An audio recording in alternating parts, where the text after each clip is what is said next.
ஒரு அப்பா பையனை போட்டு அடிக்கிறார். நான் போனேன், "சார் அடிக்காதீங்க" அப்படின்னா, "எதுக்குடா அடிக்கிறீங்க?" "அண்ணனோட 2 மார்க் குறைச்சது சார். அதுக்காக அடிக்கிறாரு எங்க அப்பா."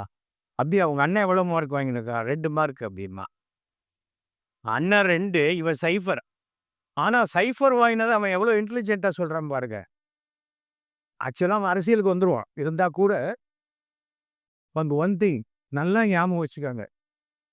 நீங்க ஒரு மந்த்லி ரூ. 10,000 சம்பாதிக்கிறீங்கன்னு சொன்னா, ஒரு நாளைக்கு நைட்டு ஒரு 4 இட்லி சாப்பிட்டு தூங்குறீங்கன்னு சொன்னா, நீங்க அதுவே ரூ. 10,00,000 ஒரு மாசத்துக்கு சம்பாதிக்க ஆரம்பிச்சால், 40,000 இட்லி உங்களால சாப்பிட முடியாது.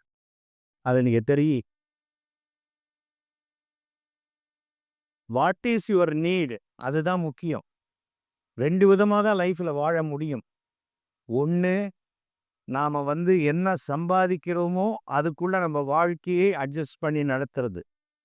இல்ல இப்படிதான் வாழணும்னு நெனச்சா, அதுக்கேத்த மாரி உழைச்சு சம்பாதிக்கிறது.